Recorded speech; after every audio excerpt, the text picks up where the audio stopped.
Welcome back to Grassroots Media. Welcome to this year's edition of the Baileyton Drug Company Eric Tilson Show, presented by Starnes Barber, where we cover everything on the gridiron with the North Greene Huskies football team. As always, I'm joined here with Huskies head coach Eric Tilson. Coach, what's going on? Welcome to the round table. I love it. We're switching it up this year. I think we did the just basic rectangular table the first 3 years. Now we've got the round table. It brings a little extra vibe to the interview. I like it. Yeah, well, we got an official setting now. So it's a round table. We're talking around have a little the table. round table conversation. Yeah, have a little round table conversation. Be quite honest, put it in here. We need a little more space in here.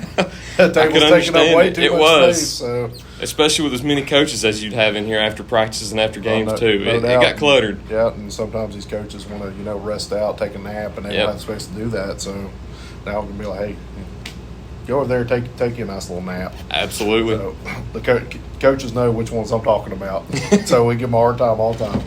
We've got the helmet and the football up here again. Got new footballs, I've been told. Yeah, new footballs. We actually bought a mudding kit this year. Awesome. And Coach Bailey took them home, was working on it, and these are the best-looking balls I've seen. Our kids love it. They look good. I didn't know mudding was a thing. Yeah. And then, of course, all these big schools were doing it. It was like, how much? That stuff's got to be expensive. And I was like, oh, it's $60. Let's do it. Let's try it. And then we did all of them. And they look like old balls, but they're brand new, but they are sticky. The one thing I noticed, too, whenever I saw it was the green laces.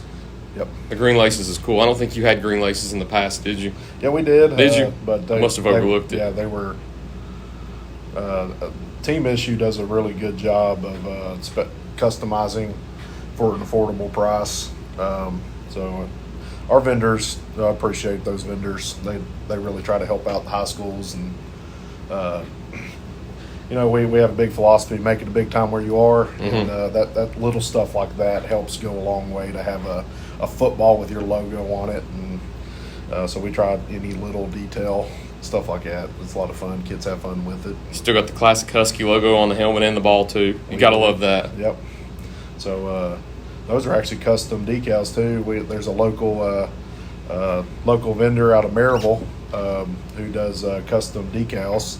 So we tell them exactly what we want. We actually got a ghost print on the stripe. It says Huskies on the stripe if you look at it. I see it and now. It's a chrome decal. Yeah. So we had those last year and it went really well. So we do the decal on one side and a number on the other side. And little known fact, the reason we put numbers on the helmets because first time we did it, nobody lost their helmet afterwards because you couldn't find your helmet with the number on it.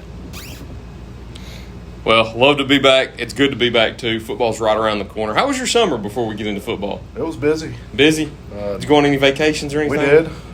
We went down to Florida with my side of the family, so that was a lot of fun.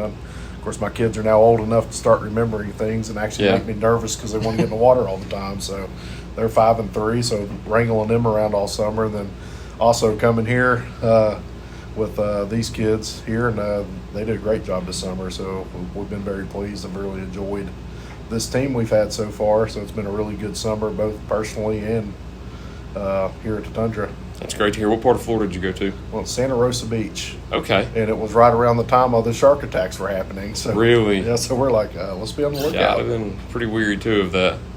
But back here in good old Baileyton now, you've got football right around the corner. The day that we're recording this is actually August 1st, so it's officially August now, which means I guess you could technically say it's officially football season.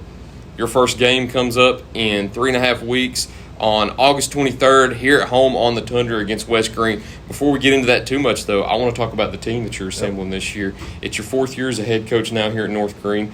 The class that you came in with are now seniors. Yep. So this is officially your first 4-year class that you're a part of. You've got some key pieces on that roster. Go ahead and talk about those seniors and what you expect out of them this year. Well, first thing, this group collectively, it's been great to have them. They know me, I know them, and I haven't really had to coach a whole lot this year in terms of typically as a head coach, you preach culture, you talk about like the way you're supposed to practice, the way that you're supposed to do drills, the way, more of the manner of which you can conduct yourself. That's a lot of what I do as a head coach, where position coaches, they do the technique part. Well, as a head coach, I haven't really had to do a whole lot because before I have to address something, it's already addressed. Okay. So our seniors are stepping up to the plate, and they're correcting things, and they're talking about this is how we do it. I've heard that multiple times throughout the summer and during camp of somebody messing up, and it's not even a negative sense. It's just this is the way we do it. This is what we're supposed to do.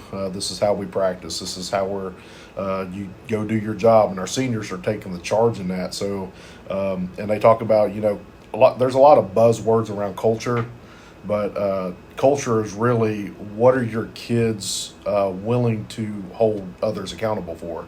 Well, this group they're willing to hold them to the standard that they've been held to for 4 years. So that can turn into a special group. And there's a quote that says, when you have a good team, you have a chance. And it doesn't mean you're going to win, but it gives you a chance to win. And I can sit here and say we have a good team. So we have a chance, and it starts with the senior group. And, of course, you can't talk about the senior group without talking about the ringleader, Yeshua Vaught. Absolutely.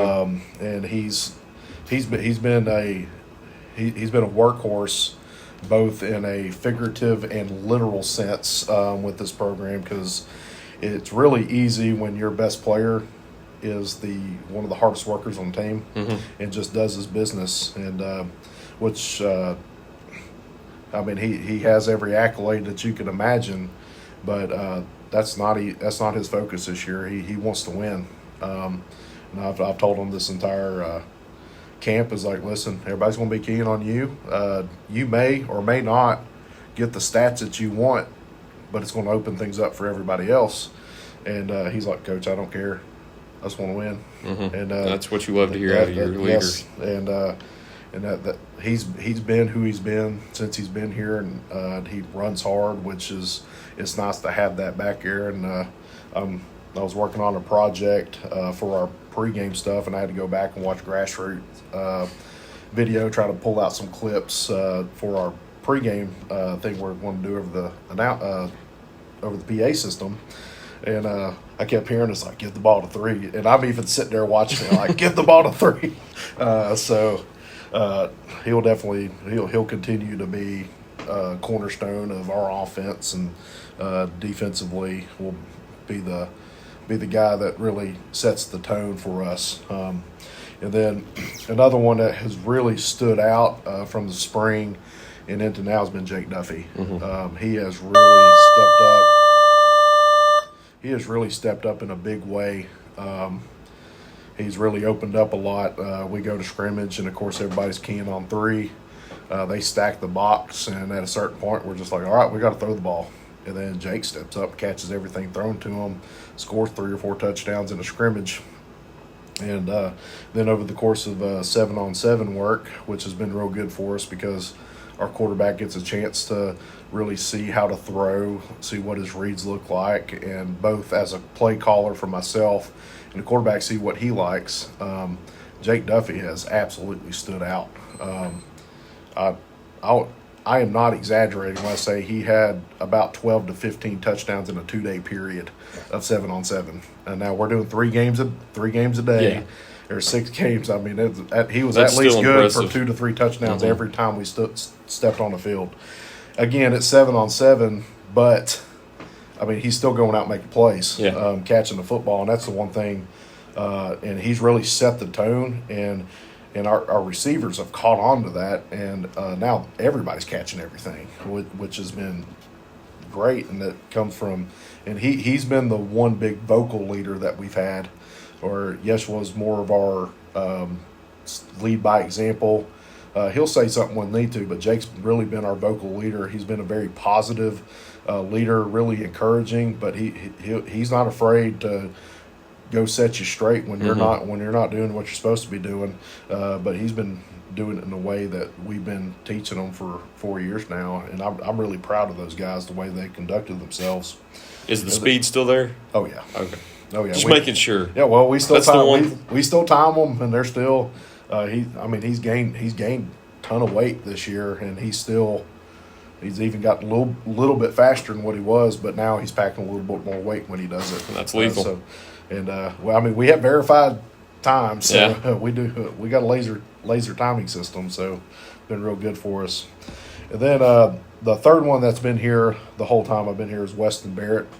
Been a Huge piece of the line. Yes, and that's a thing. I joke with these kids all the time about can't stand freshmen and juniors, but I love sophomores and seniors. Yeah. Because freshmen don't know what they don't know, and juniors think they know everything. Mm-hmm. Whereas sophomores know they don't know anything, and seniors, they know they know. Yeah. And he fits right in that category. He knows what we're supposed to do.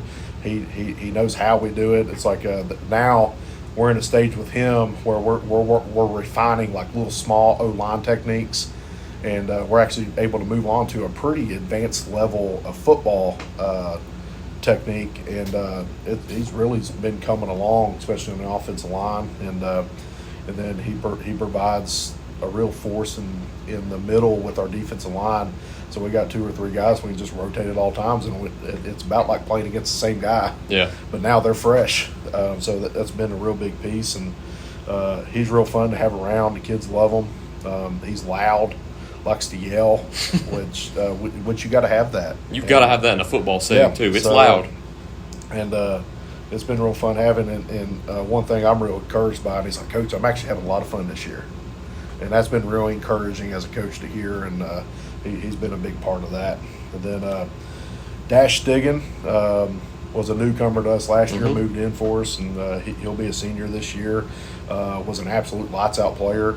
And he's made a big jump in speed, made a big jump in strength, and he may have gained a couple inches in height. And he played one of our safeties last year and was real good for us. And he's been playing lights out since then. And very intense kid on the field, very competitive, and which is real good to have in those real key moments. And he makes those plays. And he plays safety for us, and he played a defensive line where he came from, and so he's got that physicality. Yeah. And he's one of those, like, hey, you want to play scout team D-line for us? Oh, yeah. He stepped down and go play D-line. He'll absolutely wear out our offensive line, which is good for our O-line too. So it's like, but the fact that a senior is willing to step up and go play out of position for a scout team to help our guys get better says a little bit about him as a person. So real pleased that he's able to step in the role, and I expect a breakout season for him. And it does help to have that length. I mean, he's all of 6'4", and help to have that length in the secondary. Which is key to have in 1A too. Because in 1A sometimes you don't see players as big as he is at 6'4" with the length that he has too. So that's one key component that'll be able to help you with like going down the road in those key conference games that I'm sure we'll talk about here in a little bit too. Oh, yeah. And that was one thing I got a comment at FCA camp last week. Is like, man, you guys are tall. And they weren't saying it. It was a 6A school that made the comment. And we are tall. I mean, just in general. I mean, our secondary is real tall. I mean, about everybody's over 6 foot. A lot of our deep players. So that's hard to throw. Yeah. Then we got a newcomer this year in senior class, Sammy Hamilton. Okay. Name is familiar. He plays basketball, and he came out this year, and he's been a great addition. He's about 6'5", 6'6". We haven't officially tested his height yet, but he's been a joy to have around. The kids absolutely love him, and he actually caught his first touchdown last week. I don't know if he caught a ball before then, but he caught that touchdown and actually took it away from a kid. Awesome. And then ever since then has not dropped a pass, I don't think. That's incredible. So he's really progressed a whole lot. And we were looking for him to be, a big defensive threat, because a 6'5" corner that's real hard to defend in the red zone. But if he can come out and play some receiver, that could be a real big threat, especially in the red zone. Go get this rebound. Exactly. And so we're excited to see what he's able to do, but we're just really happy he's around, because he hadn't played before, never played football, and I think he's really enjoying being out there with the guys. And that's the whole thing with football is there's more of a sense of camaraderie in this sport particularly than any other, because we can find a role for about everybody, and we're going to try to find that role for him. I don't quite know where it is yet, but we'll find a role for him because he's been working hard. He's been, like, for example, working on his hands and now starting to find some success in that.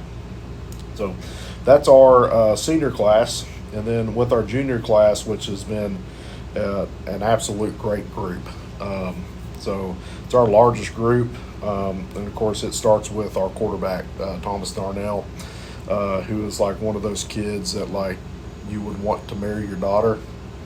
Just does what he's supposed to. One of the most mature kids, and he's been mature since his freshman year. So kudos to his parents in the way they've raised him, and it helps for us that he's a really great athlete. Yeah. And he's really owned that quarterback role. And so he had a great 7-on-7 season. And I told him, I was like, hey, you don't worry about anything. This is our time to test things. This is our time to really get good and see what we like and see what you like to throw. And then we can get comfortable with each other. And he throws the ball really well. We worked on some mechanic issues. Of course, we never had time last year to work on it. Mm-hmm. And now we've had a chance to really hone down on it. And Coach Bailey is our quarterback's coach, and he's done a great job with him. And now we're throwing the ball really well. And now we're able to incorporate some things that we've never been able to incorporate before because he's got a good head on his shoulders. He can see the field. And now that adds an element of surprise to a defense of you don't know whether we're handing this ball off or whether we're throwing the ball down the field.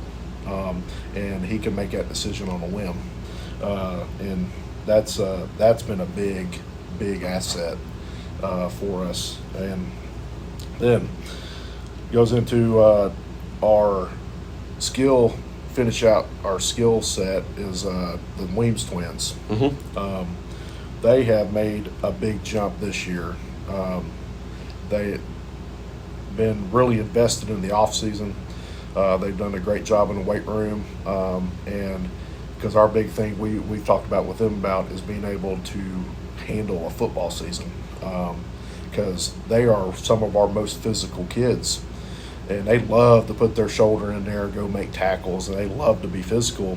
Well, football is a collision sport, and things happen in football, mm-hmm. and injuries tend to happen. And so we've been really working hard with them about being in the weight room so they can finish a year. And they've really done that. And they've been healthy. And I love that they go head first into everything. And we got to tell them, hey, keep your head out of your work. Yeah. Which is one of the biggest things we talk about tackling is keep your head out of your work. But they do a great job. They love physicality. So I look for them. They stay healthy the entire year. They will have a breakout year. Saw some explosive plays last year, too, yes. with those kick and punt returns, which yes. is always fun. And I'm sure they'll have a few more moments like that coming up this year, too. We have restructured our kickoff return for them. That's good to hear. So we got Jake and we got them two back there. So any three of them could be returning at any time.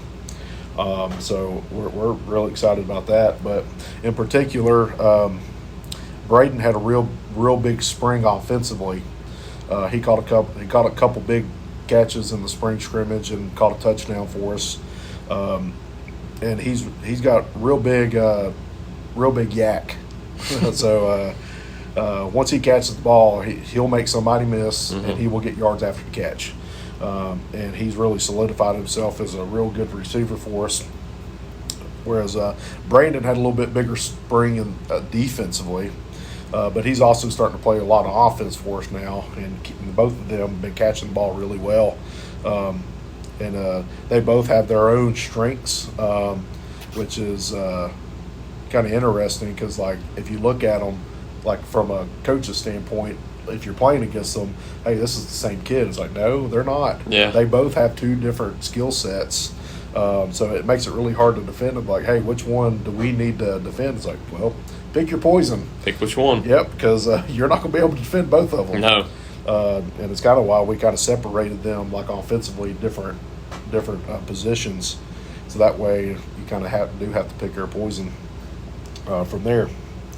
And then with the skill position, we got a returner this year. Didn't play last year, but he's back now.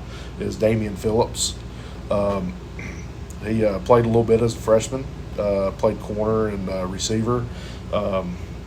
Took a year off and came back, and he's been a big surprise offensively. I knew he could play corner, but he was a big surprise offensively. We got 7-on-7, and we needed a quick backup, and he went in, and he called about everything that was thrown to him. And that's been a big thing this year is we're catching the ball really, really well.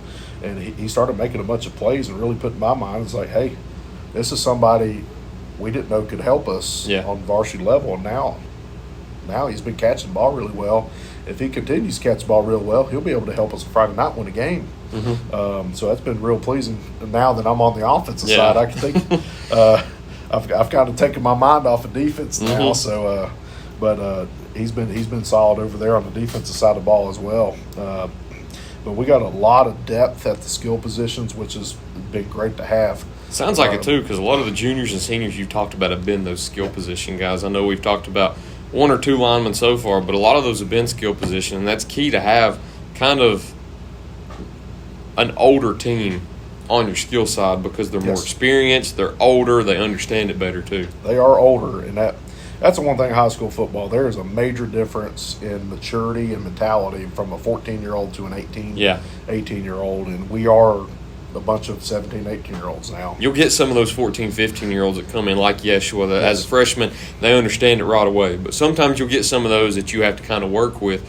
And when they turn juniors and seniors, like some of those we've talked about, they understand it better, and you can rely on them more. You don't have to go out there and think, well, can they get the job done? You know they can get the job done. One kid in particular we can go ahead and talk about is in that junior class is Adam Menard. Okay. He fits that mold perfectly. As a freshman, wasn't ready to play. Didn't quite understand the game yet, but was one of those, if you tell him exactly what to do, that's exactly what he's going to do. So if you coach it incorrectly, he's going to do it incorrectly. If you coach it correctly, he's going to do it. And he's been like that since he's been here. And we kept saying, he's just not ready yet. Maybe when he's a senior. Well, the end of his sophomore year last year, he had to go in and start for us and played really well. And then now, coming into the spring, he really invested in the weight room. Really invested in speed, got a whole lot faster this year, and now he is standing toe-to-toe as one of our best offensive linemen. Not just on the field, but he's one of our best offensive linemen now because he's technically sound, does everything he's supposed to, and he has the mentality that we're looking for, and now he's a junior. So that's been a big plus and to have there. And then coupled with him, kind of in that same vein, is Blake Hurd, who started sparingly on and off last year at different positions, has really solidified himself at our center slot and has absolutely loves it. And one thing I know from my experience is when a kid loves it, he's going to be good at football. And he absolutely loves it. He will absolutely do anything to be here. He's one of those that, like, you can count on him. And that says a lot about a 16, 17-year-old to be able to say that you can count on a kid. But he's done a great job, has stood toe-to-toe, and one of our stronger kids in the weight room, and has really put himself in a position to have a really good junior year. And that's the thing about offensive line. We talk about this. We can't really talk about statistics with them. No. You can talk about pancakes, but at some point you've got to watch the film and talk about other things. Yeah, so, and the big thing is I think our backs and our quarterback's jersey will be clean, and our running backs will have a successful year because of guys like this. And then we got a combo guy, and he'll play some offensive line, tight end for us. So Colton Suggs was a new addition for us last year, started for us for a couple games. He plays offensive line when we need to, and does really well with it, but he's a tight end and plays linebacker, and has been playing lots out of linebacker. A little bigger body for us, especially for run-heavy teams able to come in, but he had a real good 7-on-7 season in terms of making plays where he's supposed to be, making it frustrating for quarterbacks. But I look for him to have a great year and be able to pop back and forth and help us on the offensive side. And right now he's in contention for one of our starting linebacker spots right now. And then Skylar Miller has been here for 3 years. He's one of the team favorite kids. He's a band football combo guy. Everybody in the school. He doesn't have a single break throughout the whole entire game on Friday night. No, he goes straight. You go to halftime, he goes straight out there and plays, and then when you get out of halftime, he's got to dress back up and get back out there. No doubt. We're really happy to have him around, and of course he went viral last year on TikTok with his rate the plate. It was actually funny because we're at FCA camp last week, and I'm talking to Skylar, and a kid comes up and says, "Hey, are you the rate the plate guy?" And then they start freaking out. And they turn around and say, "Hey, he's Miller's rate the plate." So if you haven't seen it, check out Rate the Plate on TikTok. So he's a semi-local famous. That's awesome. And of course he didn't know what to do with it. He's like, "Hi." So and then rounding out that class is Owen Pierce. Know that name very well. He was, he's been a wrecking force, a bowling ball, just rolling over everything. He is a road grader on the offensive line, and he will continue to be. So he was, he played so well as a freshman that he was the freshman of the year in the region as an offensive lineman. And that's impressive. Yes. He was our, If he's not in contention for one of the best linemen in the entire league, then I would be highly surprised because he's about as solid as you get. We've moved him to left tackle to protect our quarterback. That blindside. And so I expect our quarterback to be clean. There'll be nothing coming off that edge over there. So he's about as solid as it gets. Really good kid. Understands the game really well. He has aspirations beyond here. Which is exciting as a coach because it takes it up another level. Yeah. Where some of these kids do. Then, moving into our sophomore class, really pleased out of this group. They were, as a freshman, played sparingly and really didn't have to rely on them too much. And now they're in big contention. It kind of starts with our two towering receivers. Who have both grown tremendously, is Matthew Boyd and Kelson Eastep will both be starting for us on the receiver group. And they're kind of – basically we got a bunch of receivers I would consider 1A, 1B. They're really all starters, but they're just subbing in and out quite a bit. And that's going to be real big for us, especially when we throw if we throw a long pass down the field, they make a play – we're immediately subbing them out to get fresh bodies in. And we've never been able to do that before. And these two really help us do that. They were maybe 6'1", 6'2" last year. They are both all high 6'3", 6'4" this year. They've grown tremendously, really invested in the weight room, which that's a common theme with these kids. They've really done a great job in the off season. And, it's been great. Matthew's been one of our single receivers to one of our side. He really earned that spot in one of our 7-on-7s. Absolutely played lights out. Great routes.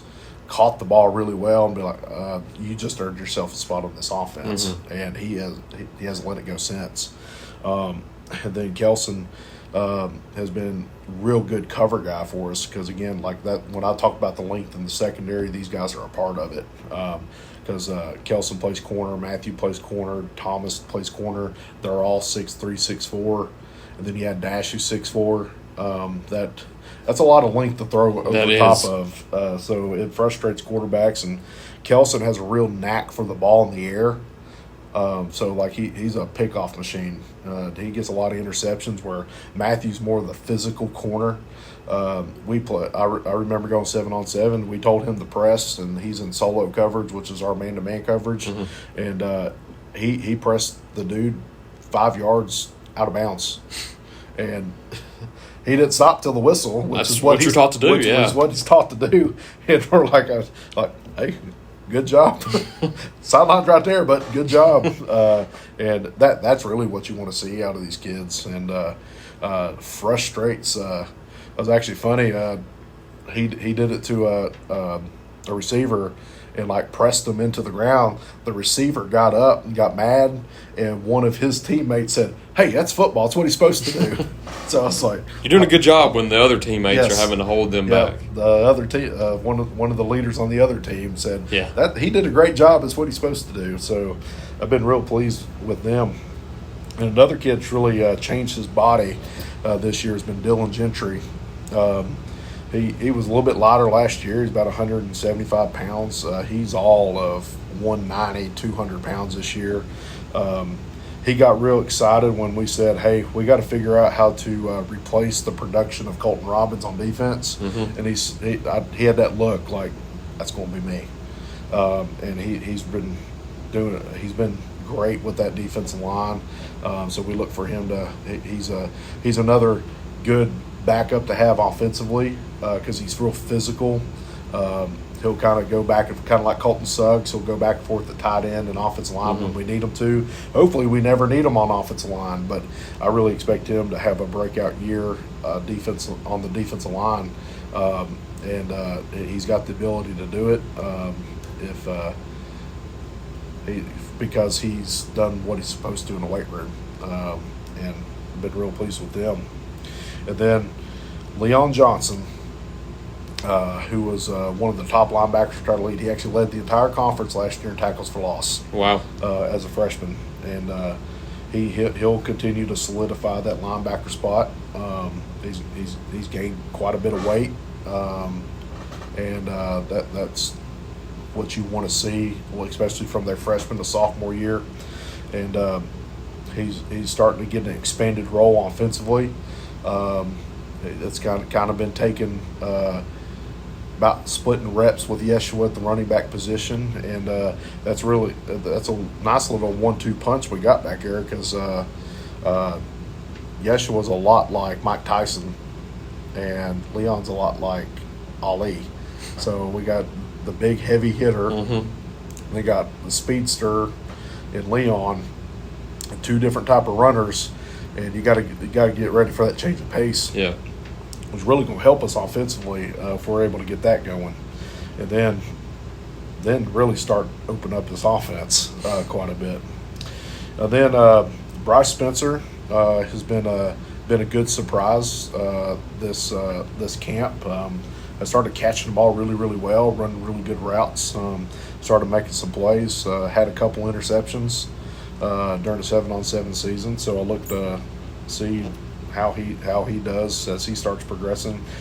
He's Dash's brother, and he started filling out his body. He started getting taller, and it's been a real good surprise there. And then another offensive lineman is Sean Russell. He's one of our bigger offensive linemen. He's about 6'3", about 250. Was in a reserve role last year. Really wanted to find a way on the field, and has really progressed himself. He's in contention. He's in a battle right now for a position up front.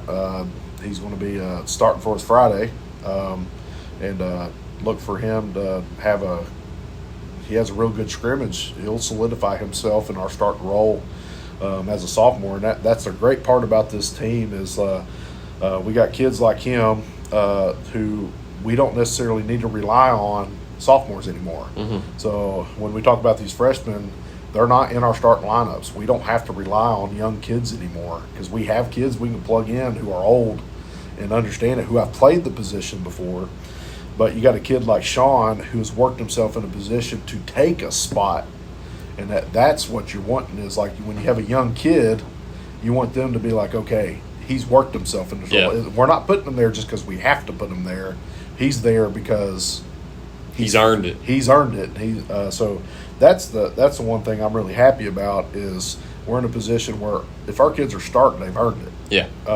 And that's a big deal. So Sean's done a good job. So I'm really excited to see what happens Friday, and that's why you do scrimmages is to see how it works out from there. Then last one in that sophomore class, we got a newcomer this year, Mason Kinzer, who's another one that does exactly what you tell him to do. So if you tell him to take 2 read steps at linebacker, he does. He's going to take 2 read steps, and hasn't played a whole lot of football. Is starting to figure things out. So, but he's been a joy to have around. Then that finishes up with our freshman class. We have a light freshman class this year, but we got some pretty good ones. Well, starting off, Aiden Matthews is an offensive lineman. I believe it's his first time ever playing football. Okay. And one of those that's still trying to figure out what some drills are and even techniques. And has worked hard and really enjoyed being here with us, and I like to see how he develops, and that's the thing. Kind of happy that he doesn't have to step in a role he's not ready for yet. Mm-hmm. So he's able to develop like he's supposed to, and he's been doing a good job in the weight room, which is a start. So if you work hard in the weight room, you got a shot. Yep. Then we have Turner Collins. He is a linebacker, running back for us, and kind of came on a little late this year, and been real exciting since he's been here. Pretty lights out player. I think first time he stepped on the field, he had an interception. Has made some plays, not afraid to put his shoulder in. So one of those type of kids. So it's always nice to have him around. Has really good speed. So he could work himself into a special teams role this year. But really excited about his future and what he's able to do. And then Caleb Gilliam is an offensive lineman, was one of the better offensive linemen coming out of the middle school. And he came here, and I can see why. Very technically sound. Is already a big, strong kid. Like, walking in is one of the stronger kids on the team. It's impressive as a freshman. Yes. I think he benched 185 yesterday as a freshman. That's pretty good as a freshman. So look forward to see how he progresses from there. He's a physical kid, very technically sound, likes contact, and got a good base around him. So there's a lot of good pieces there that he could really turn into a very, not just a good offensive lineman, but a very good offensive lineman as he continues to grow. And then our final freshman is Jared Swatzel. Played quarterback at the middle school last year, playing quarterback for us now. He had to step into a couple games in 7-on-7 season for us. Darnell, like, you play 6 games in 2 days, arm starts getting tired. So he stepped in and started a couple of those games, and he threw really well. Threw plenty of touchdowns. I can't think off the top of my head how many he's had so far. But as a freshman, be able to step in and be confident in throwing deep ball. Throws a really pretty deep ball, and kind of understands, like, okay, I'm going to take my quick game, but I'm going to take shots when I need to, and that's kind of what he does. And I started noticing with him, the first couple times he'd go out, I'd go out behind him, kind of help him through his progression, and I would tell him, it's like, okay, now you're going to the post, dig, shallow, back. And I'd be behind there talking to him, and then I was looking at him, I was like, do you need me to shut up? And he basically got that look like, yeah. So I was like, okay, I'm going to go back up. And then he started actually throwing pretty well after that point. I was like, okay, maybe I just need to stop talking. Right, but he did a great job there, and he also plays safety and corner for us. He had a couple picks at a few of our 7-on-7. So we got a lot of guys making a lot of plays in a lot of different areas. So that's been a real big point for us, and that kind of gets us through our entire team. That's a rundown of the team. Do you want to go through your coaching staff? Well, coaching staff-wise, we're a little light this year. We've had some changes. Of course, start off, Matt Weems is still coaching our middle school. He assists us up here as well. On game days, he'll come help out with our receivers some. So we try our best to work as much as possible together with the middle school and high school staff, because every school I talk to is running into the same issues and staffing purposes. So it's hard to find coaches now. So he's been doing a great job there. And then of course my dad's still helping, Ed Tilson. He's taken a lesser role this year. He's been trying to retire for 4 years. So when I first took the job here, he retired from teaching, and and then I pulled him back out and said, "No, you need to come with me and coach." But he's taken a lesser role this year to kind of ease into retirement. So he's just going to coach our linebackers. He's been helping out with our receivers this year, and then Will Hensley, who was our defensive backs coach, he's taken over our defense this year. So he's going to be our defense coordinator. He's a young coach. He's getting ready to do his student teaching, and so he's getting into education. And he's one of the brightest young coaches I've seen in a while. Of course, I worked with his dad. His dad was the defense coordinator. So he's been around the game his entire life, and kind of understands it, knows how the coaching process goes, because that's one of the hardest things when you become a coach is the thinking process goes into coaching. It's not just the X's and O's. It's like, how do you develop a game plan? How do you develop a practice plan?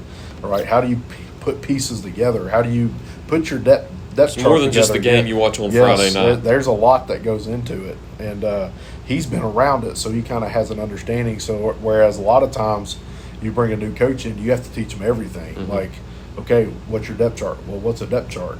Well, here's our practice plan. What in our scripts? Well, what's a script? Yeah. Well, you mean we got a script practice? Yeah, we got a script every play.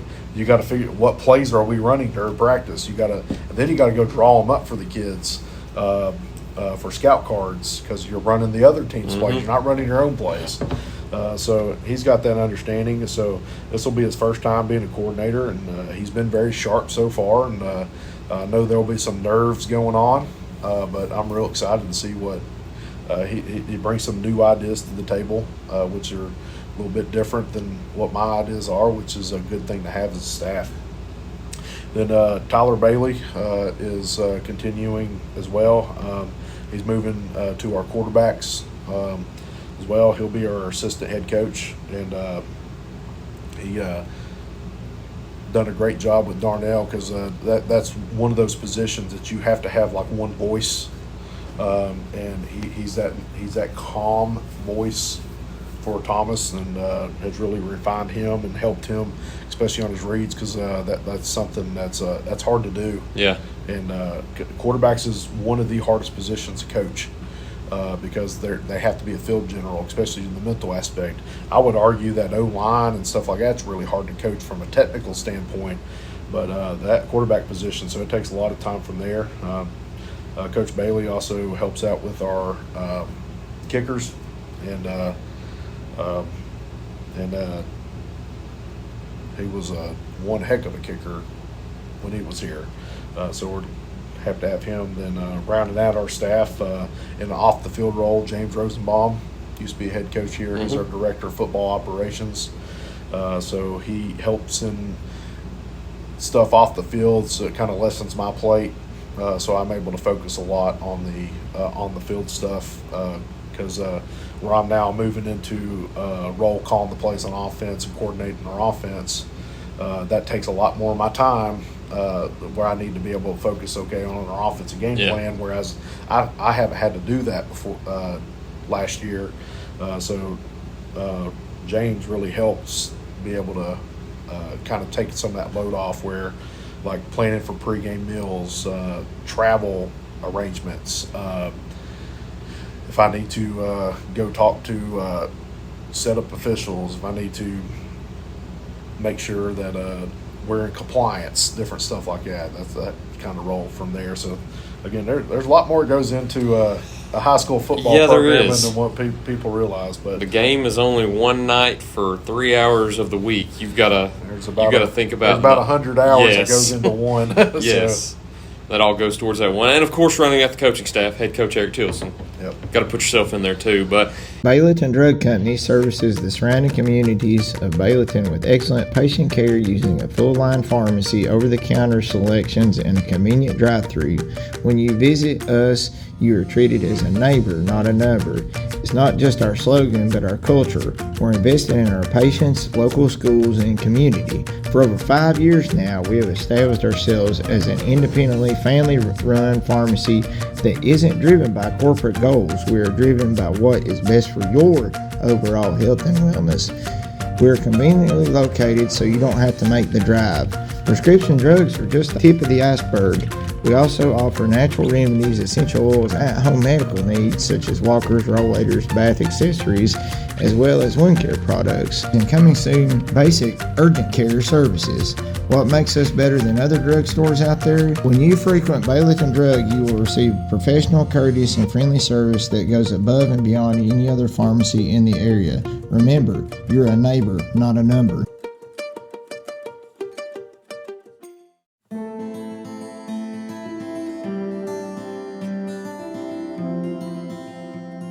My name is Robert Starnes. I'm a lifelong resident of North Greene County, where I currently reside here with my wife and 3 children.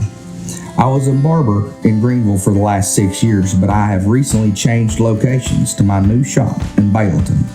It's at 285 Mortis Hollow Lane, Afton. I'm also a proud supporter of North Greene Athletics.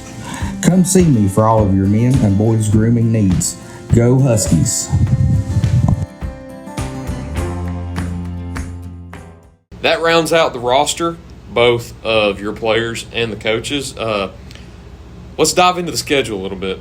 I know we've got your schedule up right here. You kick off on the 23rd with West Greene here at home. You get Castlewood here at home.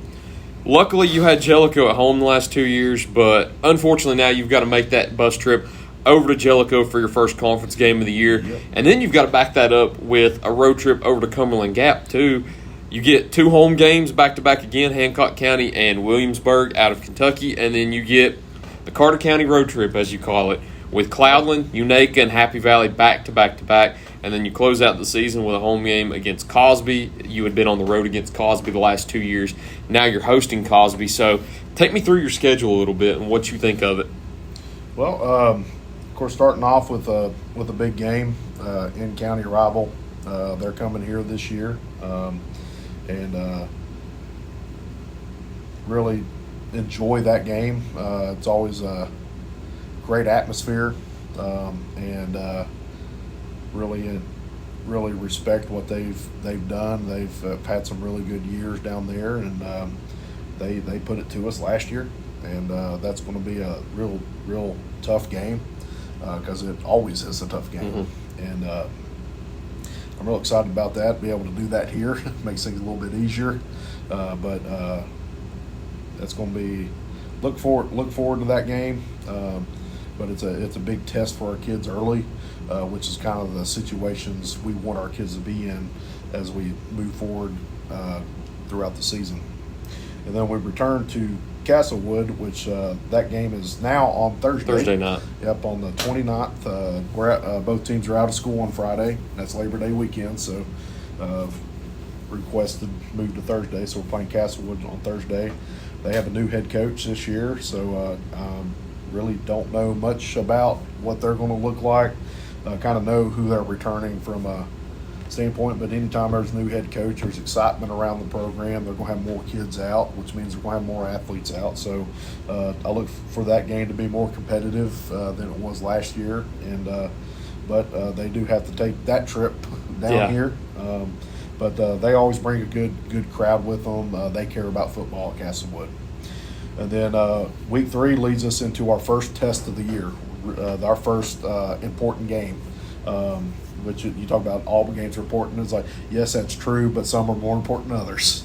So that first one with Jellicoe is a big one for us for what our goals are with what we want to be able to accomplish. And that's our first test, is taking that 2-hour trip up towards the Kentucky state line up there.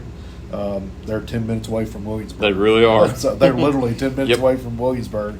So we got to head up there, and that's a conference road trip. So That's a good first test, too, when you really look at it, because it's the longest road trip you'll take out of the year for a conference game. They finished second last year. And it might be one of the tougher teams that you see this year, too. So it'll be good to get a test right away instead of going in kind of lightly and kind of testing the waters a little bit. You're kind of just thrown into the deep end, you could say.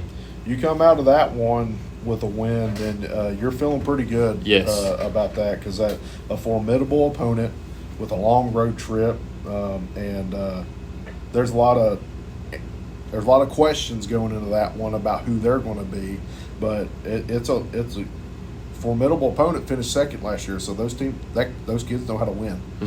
So they won 7 games last year, so they didn't do it on accident. Yeah. So that's where things become tough, but like what we talked about earlier, I tell our kids all the time is like, guys, we have a good team, which means we have a chance. I'm not going to promise you we'll win, but we have a chance. So I like to be able to step in, and don't matter who we play. It's like we go in and execute, we got a chance because we're a good football team.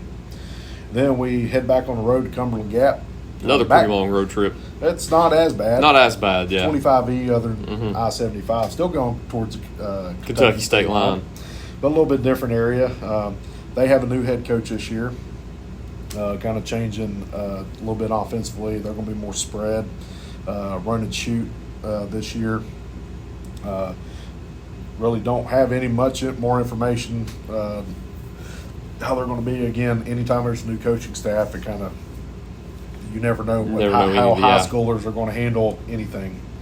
And then very fortunate, week after that, Hancock's come to us. That was another long road trip last year. Another that trip is never fun. That's crazy game last year too. Crazy game, and it is hard to play in Sneeville.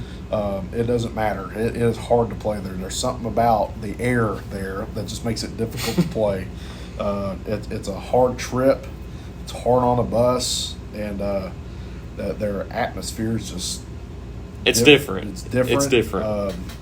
Not in a bad way. It's different, and it can be intimidating as an atmosphere. It's just like you don't feel comfortable the entire time you're there, so you can't get your bearings. And then coming back, we're back at home again with possibly the best team on our schedule, Williamsburg, Kentucky. Probably the best quarterback you had seen last year. Oh, by far. Very talented kid out there. If he was in Tennessee, maybe the Mr. Football winner. It very well could be. He was very talented. Very talented.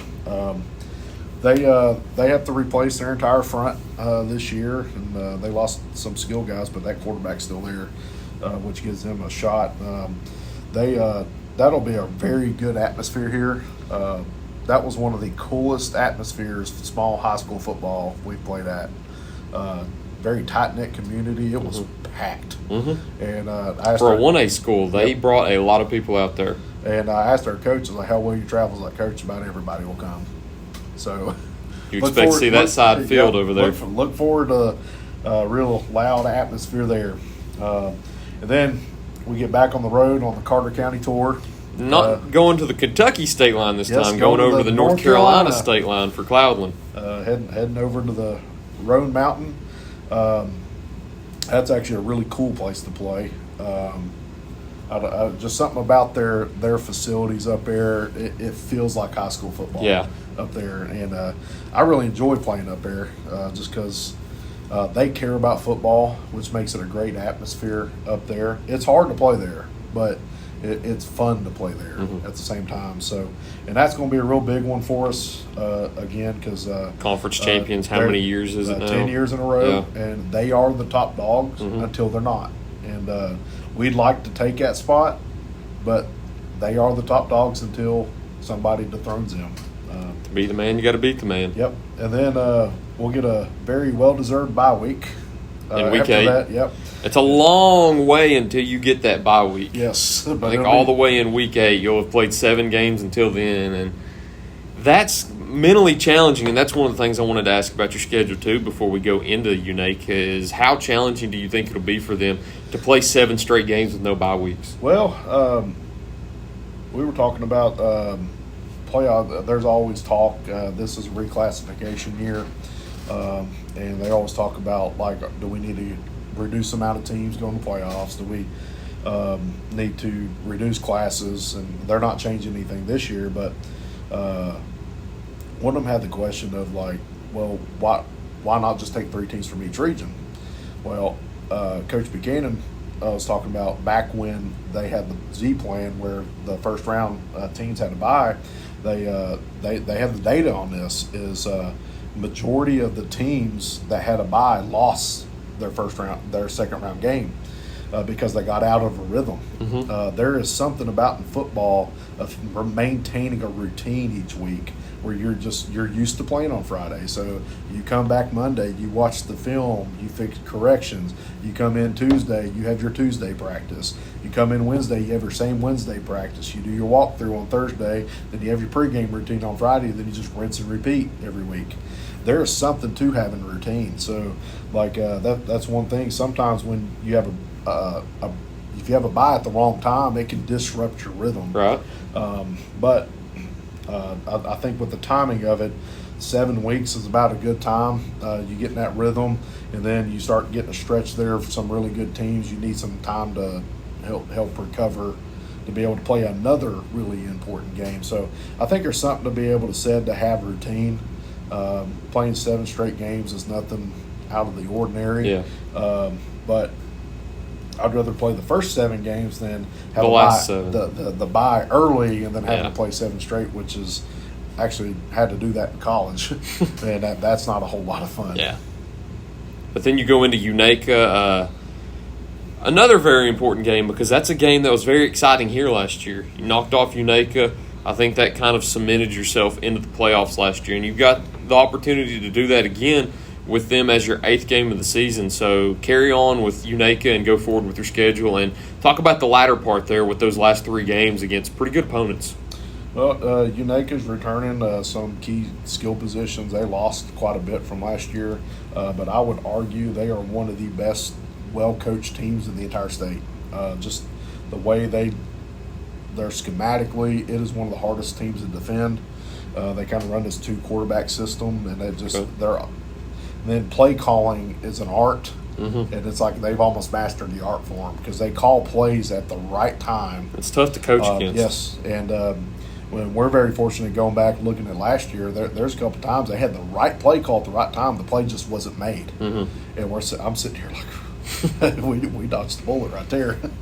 So sometimes that's how it happens in football. You could have the perfect play call, but Unaka will always be formidable with their coaching staff that they have. So that's and it's a very important game. And then we go back to Happy Valley, which we went to Happy Valley for a scrimmage. In the spring, so we didn't go against Happy Valley, but we got to play on the field. So our kids got a little comfortable with what their facility looks like, and I've got a lot of respect for Jason there. He was real good to me when I was recruiting his kids. We had a bunch of their players come play for us, and so they've been really good at times. And they had a little stretch there where they kind of struggled for a couple years, and then they found a formula last year. And it was kind of funny. Yesterday we had a rules meeting here, and him and Sean go back and forth about what happened during their game, and but they're messing with each other, and they're a very good opponent, especially because they're the type of team we're going to see in the playoffs. So it's good to kind of say, okay, how do we match up late in the year versus a team like that? And it leads into our last home game, which is another important one in Cosby. You could argue the most important because you don't know how the season is going to kind of boil down to at the end right there, and it was an important one last year too. I think you had already locked yourself into the playoffs, but that seeding, I think you wanted to lock yourself into that 3 seed if you were able to beat them last year. So could be the same implications this year. Could be a situation like 2 years ago where you play them and you're looking to lock up that 4 spot to get into the playoffs. Luckily, you've got them at home this time. Yes. And this is one thing about 1A football. You never know what teams are going to be. They could turn around. They could be the best team on schedule, or and then we can turn around and the best team that we think is going to be on our schedule ends up being the worst team. So you never know how things are going to play out because every team is about 1 to 2 players from changing everything. in both ways. 1 to 2 players go down, or they gain 1 to 2 players. But that's the fun thing about, especially 1A football. Whereas 5 to 6A, they got 150 players, 120 players. One kid goes down, then they have another to be able to come in and replace those kids. So it makes things exciting. And I've said this multiple times. It is harder to coach in 1A football than it is at the college level, because you never know what you're going to see. And then I kind of wanted to wrap 2 questions into one here. I had, what is your outlook on the season at the moment? But I want to wrap it into this question too. You've made the playoffs 3 years in a row now, I believe. Is that correct? Yes. So you've got a more experienced team coming back this year. Like you said, you don't have to play as many freshmen. You've got a lot of players who are experienced, who understand the game, who understand the culture here, who understand the playbook and kind of how things are operated around here. So what are the chances we might see the Huskies back in the playoffs again for the 4th straight season? Well, like I said, we have a good team, so it gives us a chance. When it comes down to individual games, I can't make guarantees or anything. And that's one thing we tell our players. It comes down to how we execute. And one thing, I kind of stole this from Mike Leach, kind of looking into some things, and like what he's done in the past is having this philosophy of he didn't really care who they played, because they did what they did. They didn't game plan versus a certain team. They did what they did. And one thing I liked that they did was if they were playing, let's say he was at Texas Tech and they were playing Texas that week, they weren't playing Texas. They were playing that orange team. It's like it's not that's just an orange team. They're going to be an orange. We're going to go play them. And that's kind of I saw that. It was like, that's kind of the attitude we have this year. It's like, we're not playing the opponent on the field. We're playing ourselves, and we're just going to be going against. Like this week, we're scrimmaging up in Bluff City. They're going to be wearing blue and red. Well, we're going to see a blue and red team this week. But kind of getting that philosophy is like, it doesn't matter who we go against. It's about us. It's about what we do and about how we execute, and then just let the results speak for themselves. And it's one philosophy, like in the weight room, you got to surrender to the results. You can't manufacture results. You got to surrender to them, because how you prepare, how you do things, the results will happen how they happen. Then you make adjustments to make the results different. And that's one thing we've kind of adopted, that philosophy. So whether we make the playoffs or not, we'll see towards the end of the year how the year plays out. But we have a very good team. We have a chance. Always.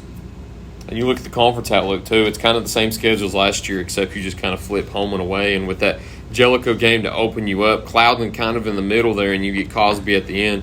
It might be kind of a similar situation last year where you get that Hancock County win that sets you up for a big game against Cloudland. Then that game against Unaka where both teams are kind of fighting maybe to get in or fighting for that seeding right there. So I think it'll be interesting going down to the wire. I think it's a very good schedule, same as last year. It's a very fun schedule to go throughout, starting with West Greene, and then you get Castlewood, Jellicoe, Cumberland Gap, Hancock County, Williamsburg. It's kind of a mix of teams where you go each week, where you never get kind of the same team back-to-back. It's always you get a new team and a new style every single week to keep you on your toes. We talked about some of the breakout players you expect this year with Dash Stiggin, and then you've got the Weemses. The one question that I have, too, is with a more experienced team now, what are your expectations for those upperclassmen?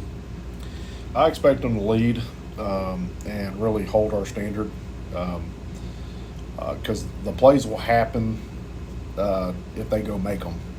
That's one thing is we can set you up, put you in position, but you have to go make the play. And now that you're experienced, there's no excuses not to go make those plays, because if we're going to do what we said we come here to North Greene to do, we're going to do it now. So it's going to come down to, like, are we going to set out when the time comes for us to make the play, then we have to go make the play. Because players make plays. There you go. And then you've got a few more scrimmages before you finally kick off the season, too. I know you mentioned you've got Sullivan East on Friday. Who else do you have coming up in the future? We got Claiborne next Thursday here at the Tundra, and then we're heading down to Chucky Doak on the 15th for a tri-scrimmage. So that'll wrap it up. You've got 3 more scrimmages before the regular season. Day by day, it gets closer. Yes, it does. Today, the day we're recording this, we're officially 22 days away. It'll be officially 3 weeks tomorrow. And then the lights will come on, and there'll be football on the Tundra here in Baileyton. Football on the Tundra. Always looking forward to it. Shout out to Baileyton Drug Company and Starnes Barber Shop. If you have any pharmaceutical needs, go to Baileyton Drug Company. If you ever need a haircut real quick, swing by Starnes Barber Shop. I haven't went in and got mine yet. It's been a while since I've got a haircut, so maybe I need to go in there sometime. I definitely need one. I still haven't been in there. The time that I do go in there will be a special time because I've been told by Coach Buchanan, Coach Tarleton, and many other people that I need to swing by. And I need to because he's helped paying me, and I need to give him that respect back. But I think that's all we've got, Coach. Appreciate you for sitting down with me once again. We won't ask the 3 keys this week. We'll get on that next week when we have some games that we'll discuss. But that's all we've got this week. Thank you all for watching the first edition of this year's Baileyton Drug Company Eric Tilson Show, presented by Starnes Barbershop. We look forward to seeing you next time here on Grassroots Media.